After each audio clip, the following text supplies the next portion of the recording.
"I'm sorry, sir, dogs aren't allowed in here." The words were cold, but his answer was calm. "It's not a pet, it's my service dog, he helps me find my way." And yet, they still asked him to leave. Could a veteran's quiet dignity turn the tide? A man who had given everything now turned away with nothing but dignity and a quiet dog at his side. But the night wasn't done with him yet. 15 minutes later, military SUVs pulled in one by one, engines low and deliberate. They filled every space in the diner's lot, and every heart on that street skipped a beat. Welcome to Graceful Valor Stories, where tales of compassion and kindness are told. Let's uncover what really happened. The rain that evening came down in steady sheets, turning the sidewalks into slick rivers and washing the city in a dull silver glow. Harborview Diner, with its neon sign flickering in the storm, stood out like a promise of warmth against the wet chill of San Francisco. Inside, the few customers huddled in booths, their conversations muted under the soft hum of the old jukebox and the hiss of the coffee machines. Jacob Turner pushed open the door, the bell above it jingling softly. He paused just inside the entrance, shoulders squared, a gloved hand resting on the back of his Labrador. Riley, the dog, stood close, his golden coat glistening with rain. Head up, eyes steady, they moved together with the quiet confidence of those who had walked harder roads than these. The diner's warmth wrapped around them, a sharp contrast to the bitter night outside. Jacob took a slow breath, scanning the room. A few heads turned, some faces flickering with recognition, others with polite indifference. He didn't mind, he wasn't here to make a scene. He guided Riley toward an empty booth near the window, the dog's paws silent on the worn linoleum. As he sat, he gently tugged off his damp gloves, folding them neatly on the edge of the table. Riley settled at his feet, head resting on crossed paws, ears flicking back at every new sound, but never moving from Jacob's side. A young waitress with tired eyes and a name tag reading Cassie approached, pad in hand. She offered a quick smile, polite but distant. "Can I get you something, sir?" she asked, her pen already hovering above the paper. Jacob met her eyes and returned the smile, a quiet one that didn't quite reach the corners of his mouth. "Just coffee for now, thank you," he said, his voice even and calm. Cassie nodded and turned away, and Jacob watched her go. He ran a hand through his short, graying hair, the motion more habit than necessity. A few booths over, Matthew Price nursed a late dinner, his fork paused halfway to his mouth. He watched the older man, something familiar tugging at the edge of his memory. The dog, Riley, looked up for a moment, meeting Matthew's gaze with calm, unblinking eyes before turning back to Jacob. The door to the kitchen swung open, and a man in a white apron emerged, his face pinched with impatience. He walked straight toward Jacob's table, Cassie trailing uncertainly behind him. The manager, his name was Jeff, spoke with the kind of forced politeness that carried a cold edge. "Excuse me, sir," he said, "we don't allow pets in here, you'll have to leave the dog outside." Jacob looked up, his brows knitting together just slightly. "He's not a pet," he said, his voice measured. "He's a service dog. I'm a veteran, and he's trained to help me." Riley's ears perked at the change in Jacob's tone, but he remained still. Jeff frowned, his eyes darting to Riley and back. "Do you have papers?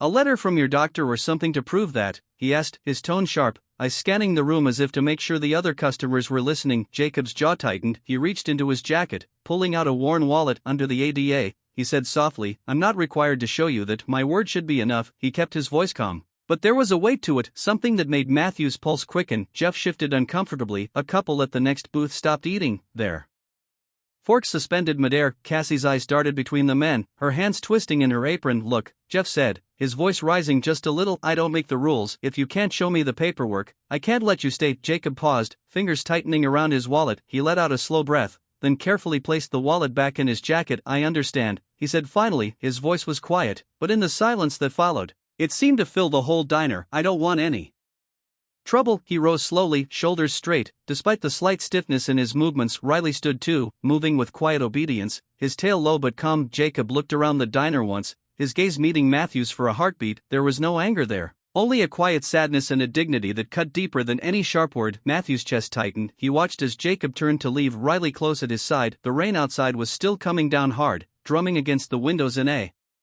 relentless rhythm. As Jacob reached the door, he paused, glancing back at the small warmth of the diner. Then he pushed the door open, and the bell chimed softly behind him as he stepped back into the cold. Cassie moved to clear the table, her hands trembling slightly. "I'm sorry," she whispered, but Jacob was already gone. The words fell into the silence like a stone sinking into water, unnoticed by most, but felt by those who cared to see. Matthew set down his fork, his appetite gone. He could feel the weight of the moment pressing in around him. He knew that man, he had seen his face somewhere before, a news article maybe, or an old magazine cover, a story about a firefight in a far-off place, a soldier who had pulled his team out when no one else could. He leaned back in his seat, staring at the empty booth. Around him, the other diners went back to their meals, the spell of the moment broken. The jukebox crackled softly, an old country song spinning on vinyl, and the rain kept falling. Outside, steady and cold, but Matthew couldn't let it go. He turned his eyes back to the door, to the neon sign that flickered in the downpour. He thought of the way Jacob had held himself, the quiet strength in every line of his posture, and he knew in that instant that he couldn't just sit here and let the night swallow the man and his dog. Could one phone call change a diner's fate? Outside, Jacob Turner pulled the hood of his jacket tighter around his face. Riley stayed close, his head brushing Jacob's knee as they stepped out into the wet night. The wind cut through them, but Jacob didn't shiver. He'd faced worse storms than this. He didn't look back, he just kept walking, each step measured, each breath steady, the leash a quiet tether between them. Riley's tail wagged once, a small flicker of faith that even the rain couldn't wash away. Inside the diner, Matthew Price pushed his plate away and reached for his phone. His heart was pounding, a sudden, fierce rhythm that matched the rain on the glass. He knew what he had to do, and he knew exactly who he was going to call. Matthew watched the door of Harborview Diner swing shut, the small bell above it jingling one last time. He leaned back in his booth, his mind racing faster than he could control. The memory of Jacob's quiet dignity, the unwavering calm in his eyes, wouldn't let him sit still. He reached for his coffee cup, but his hand paused midair. In that moment, a memory tugged at the back of his mind, something he'd read long ago. He closed his eyes, and he could see it clearly, a newspaper article with a black and white photo of Jacob Turner. It was about a rescue mission in the mountains of Afghanistan, about a soldier who had carried 3 wounded men on his back to safety. Matthew took a slow breath, his fingers tapping against the worn formica table. The details came flooding back in fragments. Jacob's name had been a footnote in most papers, but Matthew had read it, really read it. He remembered the headline, "Quiet Hero Veteran Saves His Brothers in Arms." It was the kind of story that stuck with you, even if you didn't know why. He opened his eyes, the diner around him coming back into focus as Cassie moved quietly through the rows of booths, avoiding his gaze. Outside, the rain still poured down in relentless sheets, making the windows shiver with each gust of wind. Matthew knew what he had to do. He couldn't just sit here and watch a good man be turned away. He pulled out his phone, scrolling through his contacts until he found the name he hadn't called in years, Scott Walters. Scott had been a colonel in the army, steady, dependable, the kind of man who knew how to get things done. Matthew hesitated only a second before hitting the call button. The phone rang once, twice, then connected. A familiar voice, deep and calm, came through the speaker. "Scott Walters," it said. Matthew cleared his throat, his voice low. "Scott, it's Matt Price, I need your help." There was a pause. "Matt," Scott sounded surprised, but not unwelcoming. "It's been a while, what's going on?" Matthew leaned forward, his elbows on the table. "It's about a veteran named Jacob Turner," he said quickly. "He was just turned away from Harborview Diner with his service dog. They're demanding papers he doesn't need to show. You know the law and you know who he is." Scott didn't respond for a moment, but Matthew could hear the change in his breathing, a shift from casual to focused. "Jacob Turner," he said finally, his voice a notch lower. "I know the name. He saved more than a few men in Afghanistan." Matthew let out a slow breath. "Yes, and tonight." He walked out into the rain with no place to go. Another pause, then Scott's voice turned firm. "Send me the address, I'll be there in 15 minutes. The call ended before Matthew could say another word. He lowered the phone to the table, his fingers trembling just slightly. He felt the weight of what he'd done, of what he'd set in motion, but he also felt something else, relief. He looked out the window, the neon glow of Harborview's sign flickering in the rain. For a moment, his thoughts drifted backward to another stormy night, nearly a year ago. It had been late, the road slick with ice, and he'd been driving home after a long shift. His car had skidded on a patch of black ice, spinning into the ditch. The engine had died,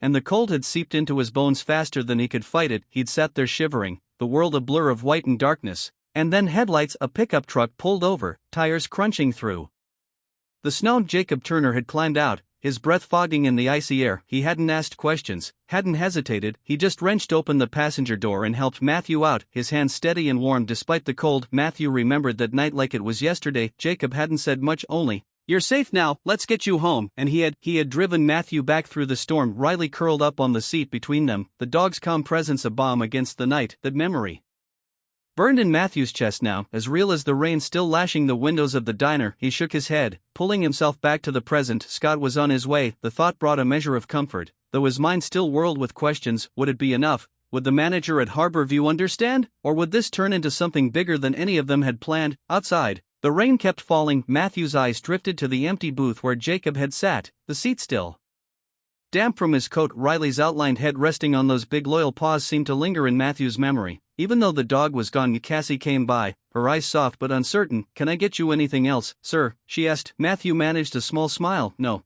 thank you," he said gently. "I'm just waiting for someone." She nodded, her shoulders relaxing a little. "All right, let me know if you change your mind." She moved on, leaving Matthew alone with the sound of rain and the weight of what was to come. Minutes stretched like hours, the ticking clock on the wall marking time in slow, measured beats, Matthew's heart beat in time with it, each thump a reminder of the promise he'd made when he dialed that number. He had seen something tonight, something he couldn't unsee, and he wasn't going to let it stand. He thought of Jacob's calm voice as he explained the law, of the way his shoulders straightened. Even as he accepted the manager's final word, there had been no anger, no bitterness.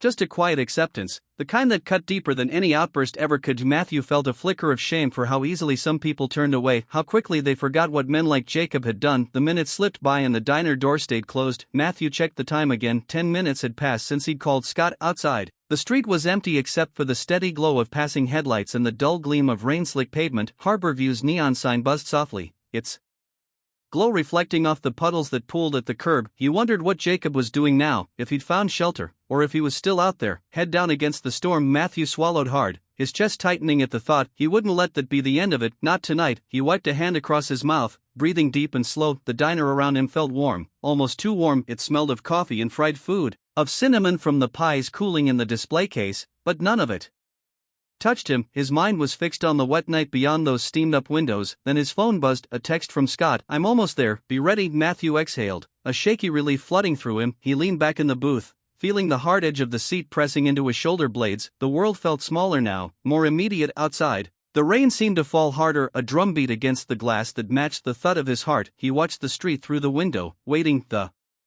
headlights of a dark SUV turned the corner, gliding silently to the curb. The brake lights flared red and the door opened. Matthew didn't need to see the face of the man stepping out to know who it was. The straight shoulders, the calm, deliberate movements. It was Scott. It could be no one else. Matthew felt a surge of something close to hope. He rose slowly, his hands braced against the table, and moved to meet the man he knew would understand what tonight meant. The night wasn't over yet, not for Jacob Turner, and not for anyone who still believed that dignity deserved to be honored. Even in the quiet corners of a rainy city, the sound of engines cut through the night air, low and deliberate, breaking the steady rhythm of the rain. Matthew stood near the window, watching as a convoy of black SUVs and military trucks pulled up along the curb outside Harborview Diner. The vehicles glistened under the streetlights, their polished surfaces reflecting the storm's fury. The diner fell into a hush, the clink of cutlery and low murmur of conversation fading to nothing. Cassie paused at the coffee station, her hand hovering above a stack of mugs, eyes wide. Even Jeff, the manager, stood frozen near the cash register, his face pale and tight. The door to the diner swung open with a quiet authority that made everyone turn. Colonel Scott Walters stepped inside, the weight of his presence filling the room before he spoke a single word. Rain dripped from the brim of his hat, darkening the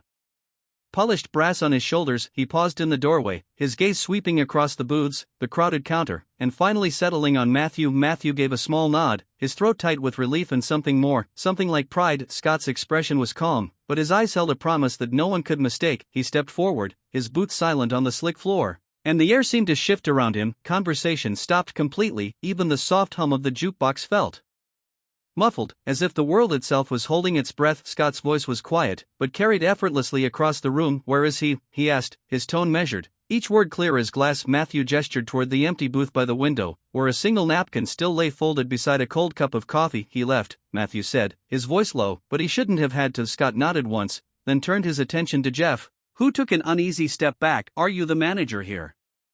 Scott asked, his tone polite, but leaving no room for evasion. Jeff swallowed hard, his Adam's apple bobbing. "Yes, sir," he said, his voice tight. "I'm the manager." Scott took a slow breath, his shoulders rising and falling with a soldier's calm. "Then you'll understand when I say this," he said. "Jacob Turner is not just a customer, he is a veteran who has given more to this country than most people will ever know." The words hung in the air, heavy and impossible to ignore. Jeff opened his mouth to speak, but no sound came out. Around the diner, heads turned, eyes wide and unblinking. No one moved. Scott took another step forward, his boots now just inches from Jeff's polished shoes. "The dog he walks with is not a pet," he continued, his voice softer now, but somehow even stronger. "The dog is a service animal trained to guide him through the things he carries, things that you and I will never have to shoulder." Jeff's face flushed red, his hands trembling at his sides. I didn't know," he stammered. "I thought he needed papers, some kind of proof." His voice trailed off, the excuses dying in the air as Scott's steady gaze held him there. "You didn't need proof," Scott said firmly. "You needed to remember what respect looks like." He paused,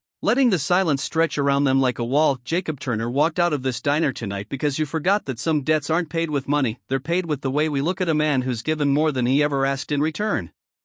The room was so still that Matthew could hear the faint hiss of the coffee machine behind the counter. Jeff's shoulders slumped, his eyes darting away from Scott's steady stare. "I'm sorry," he whispered. "I didn't mean any disrespect." Scott nodded slowly, his face unreadable. "Intentions don't matter," he said quietly, "actions do." He lifted his chin, his voice rising just enough to reach every corner of the diner. "A place that doesn't honor a man like Jacob Turner doesn't honor any of us who've worn this uniform." A ripple of understanding moved through the crowd. A man at the counter straightened in his seat, his hand going still around a half-finished cup of coffee. An older woman near the window wiped at her eyes with a napkin, her lips pressed together. Matthew felt his heart swell with something he couldn't name. Scott's gaze softened and he turned back to Jeff, who stood silent, his shoulders drooping. "You will find him," Scott said gently. "You will bring him back here, and you will show him that this place, this town, still knows what gratitude means." Jeff nodded quickly, his face pale. "Yes, sir," he said. "I'll make it right, I promise." The door swung open again, and through the rain, Jacob Turner appeared. He stood just inside the threshold, his coat dripping. Riley pressed close against his leg. The dog's head was up, ears forward, eyes calm and watchful. Jacob's face was unreadable,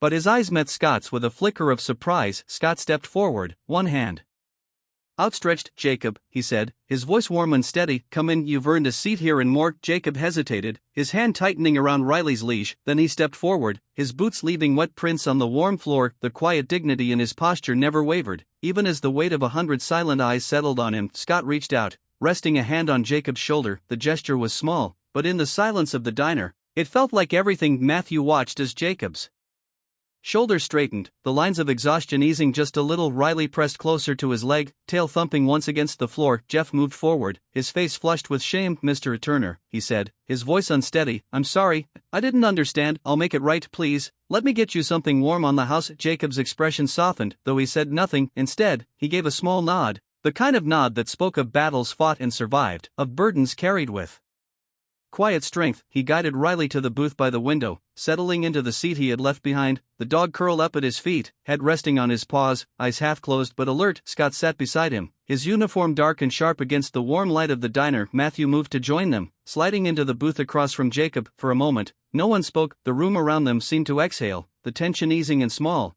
quiet breaths. Cassie appeared with a fresh cup of coffee, her hand steady now. She set it down gently in front of Jacob, her eyes meeting his for a fleeting second. "Welcome back, sir," she said softly. Jacob gave her a faint smile, a small flicker of gratitude in the calm lines of his face. Scott turned to Jeff, his voice quiet but firm. "Let this be a lesson," he said. "Respect isn't given because someone demands it, it's given because it's earned and because it's right." Jeff nodded quickly, his shoulders still tight, but his eyes clearer than they had been. When the night began, the diner settled back into its gentle rhythm. The clink of cutlery returned, the low murmur of conversation weaving back through the warm air. Outside the rain still fell, but inside the glow of the neon sign and the soft light of the diner felt like a promise. In that small booth, three men sat together, bound not by duty, but by a quiet understanding that some things are worth standing up for. And in the hush that followed, there was no need for words, just the soft sigh of the rain and the steady heartbeat of a place that had learned at last what it meant to honor those who had given so much. Jacob sat quietly at the booth, his hands wrapped around the warm coffee mug. Riley rested beneath the table, his head tucked between his paws, tail flicking once at the soft sound of voices around him. The dog's calm eyes scanned the room with a steady patience as if he understood that tonight was different. Matthew leaned back in his seat, his shoulders finally relaxing. He watched Jacob carefully, noting the way the lines on his face seemed to soften in the diner's gentle light. The rain outside tapped a quiet rhythm against the window, a steady reminder that even the coldest nights held pockets of warmth. Colonel Scott sat across from Jacob, his uniform neat, every crease crisp, but in that moment, it was the easy tilt of his head, the way he held Jacob's gaze that spoke more than any medals on his chest. "This meal," he said quietly, "isn't charity, it's respect." Jeff approached the table with a plate balanced carefully in his hands. His eyes met Jacob's, a flicker of apology and something more, something like understanding. "I hope you'll accept this," he said, his voice a shade above a whisper. "On the house and on behalf of all of us, thank you." Jacob's lips curved into a faint smile, the kind that didn't need to be big to be real. He didn't say much, he never had to. Instead, he gave a simple nod, one that carried the weight of every quiet debt he'd paid. Without asking for anything back, the scent of warm bread and roasted vegetables rose from the plate, filling the small space with a comfort that was more than food. Cassie appeared a moment later with fresh coffee for everyone, her eyes bright but solemn. She placed the mugs down carefully, her hands steady even as her breath caught in her throat. "If there's anything else you need, just let us know," she said softly. Jacob looked up, meeting her eyes with a quiet gratitude that said enough. The Booth fell into an easy hush, a space held by the simple act of sharing a meal outside. The rain streaked down the windows, each drop a silvery line against the glow of the diner sign. The world beyond was cold and wet, but in here, it was warm, soft light bouncing off the chrome edges of the counter, the gentle hum of the old jukebox in the background. No one spoke much, there was no need. Between bites of food and the slow sips of hot coffee, there was a peace that didn't need to be named, it lived. In the weight of the air, in the small nods and the way Matthew's shoulders eased as he leaned forward to listen to the steady murmur of Scott's voice, Jacob cut into the roast carefully, his hands steady, each movement deliberate. Riley's ears twitched at the sound of the fork tapping the plate, but he didn't move from his spot. His tail thumped lightly once, a reminder that he was there, always there in the spaces between silence and memory. Outside, the wind gusted, rattling the door just slightly. The neon sign of Harbor View Diner glowed bright and steady, its letters casting warm reflections on the wet pavement. For a moment, it was as if the whole world had shrunk to the small circle of that booth. 3 men, a dog, and the promise that sometimes the smallest acts of kindness could stretch farther than any storm. After a while, Jeff returned, his hands in his pockets, eyes lowered respectfully. "I've been thinking," he said, his voice gruff but honest, "about how we treat people like Jacob, about how we should have known better." His words hung there, met by the soft clink of a spoon in a coffee cup. He took a breath and looked at Jacob squarely. "Tomorrow morning," he said, his voice steady now, "I'm putting up a new sign. It'll say, 'Service Dogs Welcome, honoring our veterans,' because no one should have to explain what they've already earned." Jacob looked up, his eyes warm and unwavering. He didn't need to say thank you, his quiet nod was enough. Matthew felt his chest tighten with something that wasn't sorrow or regret, it was pride, simple and clear. Colonel Scott reached across the table, his hand resting lightly on Jacob's shoulder. "You shouldn't have to fight for this kind of respect," he said. His voice was low, but it carried through the quiet room. "But I'll keep fighting for you and for every man who's ever stood where you did." Jacob didn't answer right away. He took another sip of his coffee, the steam curling around his fingers like a small promise of warmth. Then he looked at Scott, his voice low and even. "That's all any of us can ask for," he said. For a moment, the booth was silent, each man lost in his own thoughts. Then Riley lifted his head, his ears perking up, tail giving a slow, contented wag. It was as if he knew that something important had shifted in the room, something that couldn't be undone. The night wore on, the diner's hum steady and comforting. Outside, the rain slowed to a gentle drizzle, the street lights flickering in the damp air. Cassie moved between the booths, her steps soft, her face calm, and in the booth by the window, 3 men shared a quiet meal that was more than food. It was an acknowledgement, a promise kept in the glow of warm lights and the hush of late hours. Eventually, Matthew leaned back, his coffee growing cold in his hands. He looked at Jacob, at the quiet strength in the set of his shoulders, and he knew that this was a night he would remember for the rest of his life, not for the rain or the tension that had filled the diner when the doors had opened, but for what had come after, for the way respect had been restored in the simplest, most powerful way. As the last plates were cleared and the final refills of coffee poured, Jeff came by one more time. His hands were still trembling, just a little, but his eyes were steady. "Thank you for coming back," he said to Jacob, his voice soft. "You shouldn't have had to, but I'm glad you did." Jacob looked at him for a long moment, then gave a small smile, the kind that lived in the corners of his eyes. "We all have to stand somewhere," he said. "This was mine tonight." Outside, the neon sign glowed a little brighter, as if the night itself had taken a breath and settled into calm. And in the small space of that booth, the last echoes of the storm faded into the hush of gratitude. Riley shifted under the table, his tail curling around Jacob's boots, head lifted. His dark eyes seemed to hold the whole moment, the warmth, the quiet pride, the simple truth that some things didn't need to be spoken to be understood. And in that moment, with the last drops of rain whispering against the glass, it felt like the whole world had paused to remember what mattered most. A new sign would hang in the window tomorrow, a promise in bold letters, "Service Dogs Welcome, honoring our veterans." Jacob wouldn't need to prove himself here again, he had already done enough. The night wound down softly, conversations quieting, the last cups of coffee sipped with reverence. And as Jacob reached down to scratch Riley behind the ears, the dog leaned into the touch, his tail thumping once in steady, quiet joy. For a moment there was only that man and dog, the hush of a diner in the rain, and the knowledge that some battles were won not with weapons, but with kindness and the steady dignity of those who had already given everything they could. In our darkest moments, kindness still finds a way, often in the quietest places. Not everyone who helps wants recognition, some just need to know that today someone isn't going hungry, and sometimes that alone is enough to change a life. You may forget the story, but if no one retells it, history stays silent forever. Subscribe to Graceful Valor Stories, where justice is honored, kindness is remembered, and no act of quiet heroism is ever lost.